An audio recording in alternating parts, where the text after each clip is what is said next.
No, you haven't. Tell me, are you going to edit it down, or are you going to? Yeah, you can go. Okay. Matthew chapter 25, beginning in verse 31. When the Son of Man comes in his glory, and all the angels with him, he will sit on his glorious throne. All the nations will be gathered before him, and he will separate the people one from another, as a shepherd separates the sheep from the goats. He'll put the sheep on his right and the goats on his left. Then the king will say to those on his right, "Come, you who are blessed by my Father, take your inheritance, the kingdom prepared for you since the creation of the world. For I was hungry, and you gave me something to eat. I was thirsty, and you gave me something to drink. I was a stranger, and you invited me in. I needed clothes, and you clothed me. I was sick, and you looked after me. I was in prison, and you came to visit me." The righteous will answer him, "Lord, when did we see you hungry and feed you, or thirsty and give you something to drink? When did we see you a stranger and invite you in, or needing clothing and clothe you? And when did we see you sick or in prison and go to visit you?"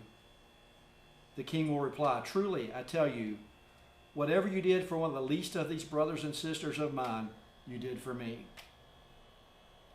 I'd like to look at a couple of concepts within this text. First, I'd like to look at this concept of the least of these.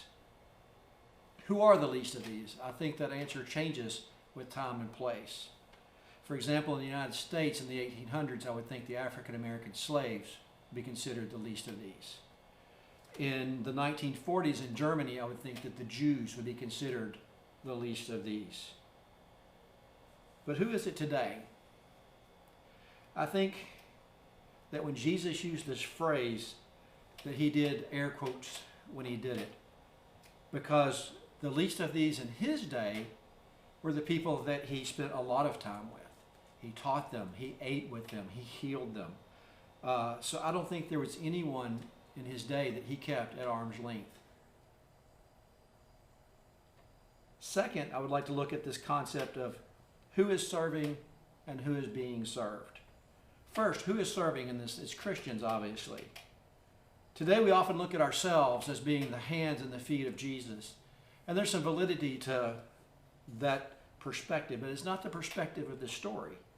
Because here Jesus is the recipient, not the server. And that changes the perspective completely. The serving here is not for Jesus, the serving is unto Jesus. Mother Teresa was once asked, "How do you serve these lepers? It's such a horrible disease." And she said, "When I serve them, I see the face of Jesus." So imagine instead of seeing the pustules on someone's face, seeing the scars made by a crown of thorns instead.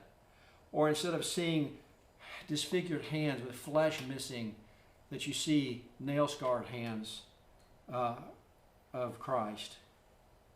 We don't see much leprosy in the United States today. So what if we bring this a little closer to home and instead talk about the source on the face of someone who's using meth? Or looking at the track marks on a heroin user's forearms and seeing nail scars being driven into a cross. Today while I was preparing this, I thought about the old hymn, "Turn your eyes upon Jesus. Look full into his wonderful face, and the things of earth will go strangely dim in the light of his glory and grace." And I've always pictured in my mind when I've sung that song, the Sunday school picture of Jesus and his face and the softness of his skin and the flowing of his hair and those things. But instead, I think next time I will try to think of the face of the least of these as looking unto the face of Jesus. I would like to challenge you to look at who you might feel the desire to keep at arm's length and to look at them instead as if they are Jesus. I cannot say that I'm there because I'm not, but I'm working on it. And I'd like to take this time to say thank you to this church for the response of the needs of the homeless that you've done in our community. Just in the last month, you've made 2,000 sack lunches and about 25,000 over the last few years. It amazes me that I can post on Facebook, I need 600 sack lunches for Sunday, within 12 hours, those are all accounted for. And that's just amazing. So remember, next time you're making a sack lunch for someone who is homeless, or any other act of service for that matter, think about the fact that you're actually making a sack lunch for Jesus. Jesus himself.